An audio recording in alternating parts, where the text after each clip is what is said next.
At 7:15 on the morning of February 21st, 1916, the Crown Prince launches Operation Gericht, or Judgment.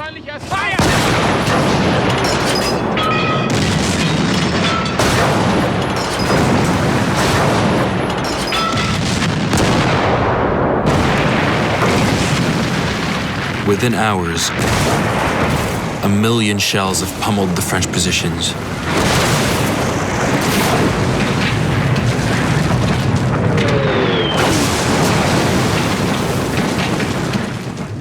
"95 miles away, troops in the Vosges can hear the bombardment.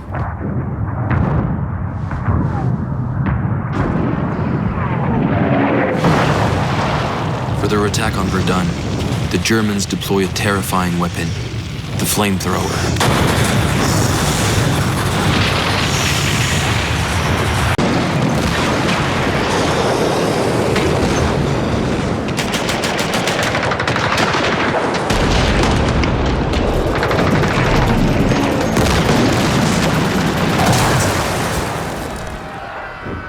In World War I, shelling was relentless, a storm of artillery that tore through the battlefield day and night.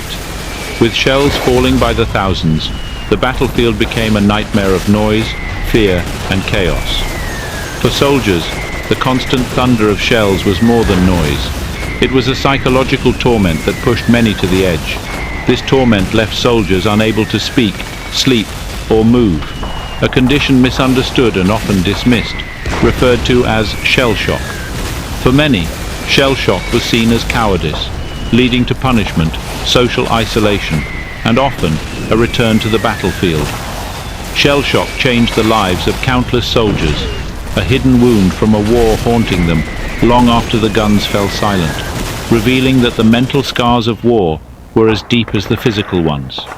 There would be a revolution in military attitudes and a new field of medicine created. The condition was called shell shock. These are the men whose minds the dead have ravished. Memory fingers in their hair of murders.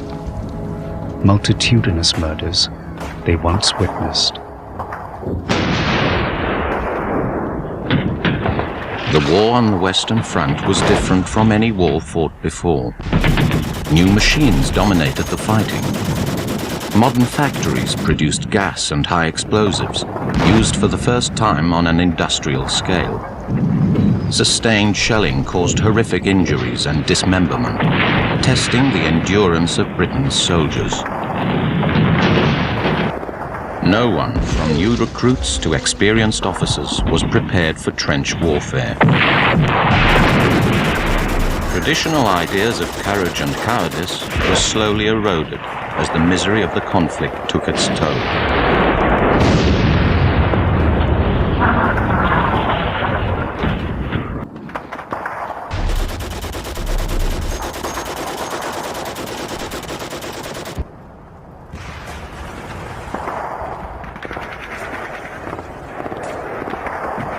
From the very outset, casualties were heavy.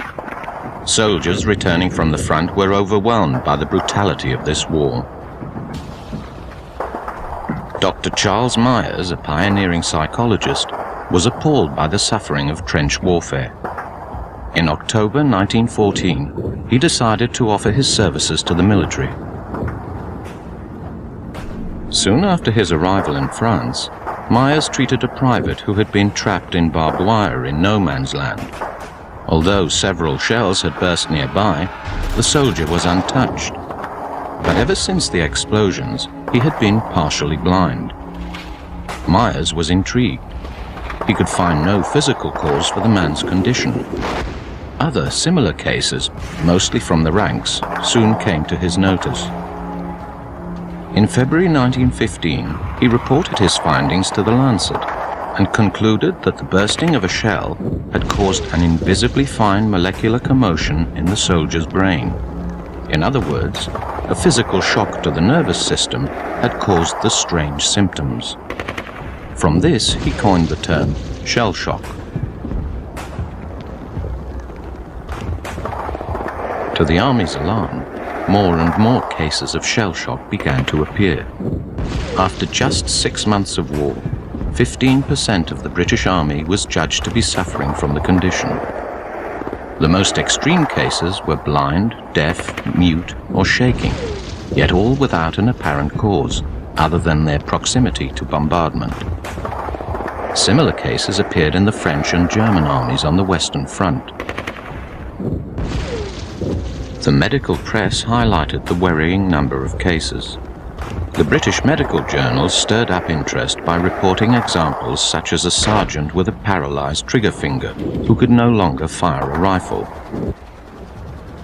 The term shell shock became the common description for any soldier suffering an unexplained problem.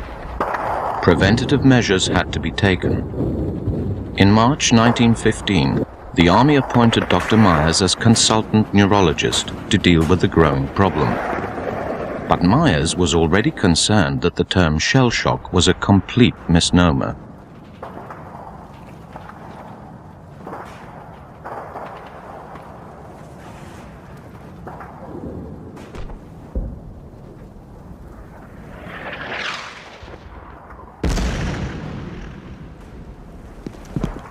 Myers realized that the causes of shell shock were far more complex than he'd first thought. He was now convinced that shell shock was not a physical problem, but a mental one. Soldiers' unconscious minds, so distressed by war, crippled their bodies and took them out of the fighting. The military found it hard to accept such a radical theory. It undermined the belief that men could and should control their fears and emotions. Captain Herbert Leland was an officer in his mid-40s who had fought in numerous campaigns. From the trenches, he wrote almost daily to his wife, Lena. His letters are the personal testimony of a man's struggle to maintain his sanity. I was at the front this morning. You could not believe the scene of desolation. Mud, muck, misery, and melancholy reign supreme, and a pitiless bombardment adds to the general discomfort. Death and glory, I suppose they call it.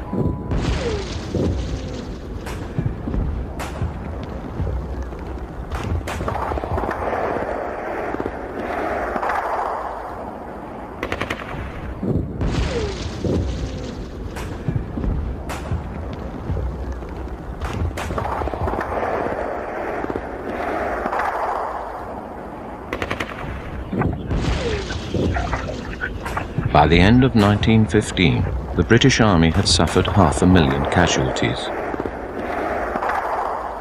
13,000 were diagnosed as shell-shocked. The milder cases were treated by Myers and his colleagues in France.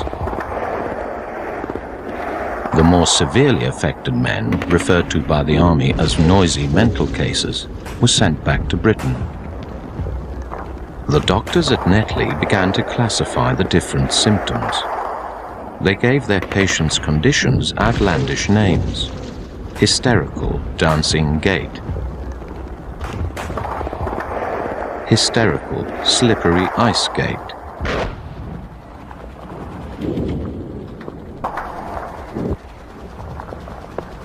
and battling with the wind.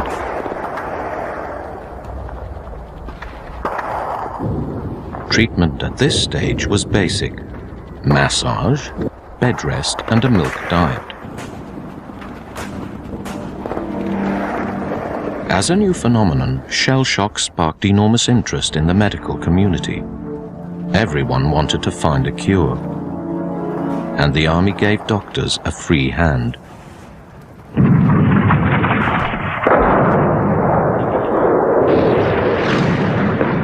In July 1916, the Battle of the Somme began on the Western Front.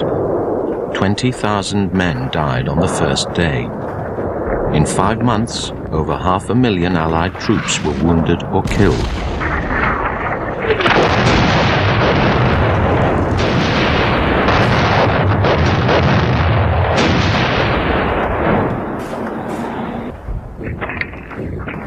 Shell shock was not a problem confined to the British trenches. All armies faced the problem of weeding out malingerers and treating genuine cases. Yet as the war progressed, treatments improved. German doctors favored hypnotism.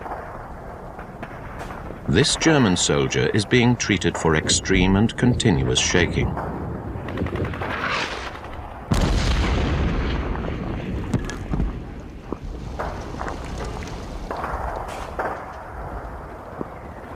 In France, a different type of therapy was used. It was called Faradization, after the Englishman Faraday, who discovered electricity. Currents of electricity were applied to the affected areas and produced remarkable results.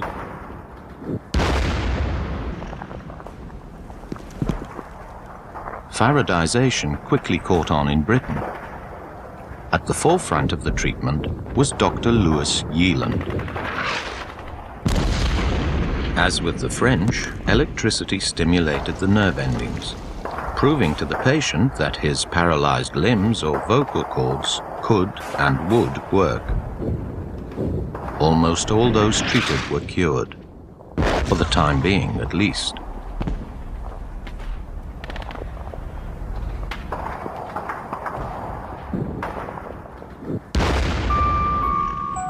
Dr. Yeeland's use of electricity was so effective that he was regarded as a miracle worker. In his memoirs, he recalls the case of A1, a private aged 24, so traumatized by 3 years of combat that he was mute. For 9 months he had not spoken a word. Finally, the patient was sent to Yeeland, who locked the surgery doors and placed an electric probe in his throat. I said firmly to him, "You will leave the room when you are speaking. You are already doing splendidly, and I am satisfied that you are now determined to talk, and I'm very pleased with you." I firmly held him in the chair and said to him, "It is getting late. I may have to use a stronger current."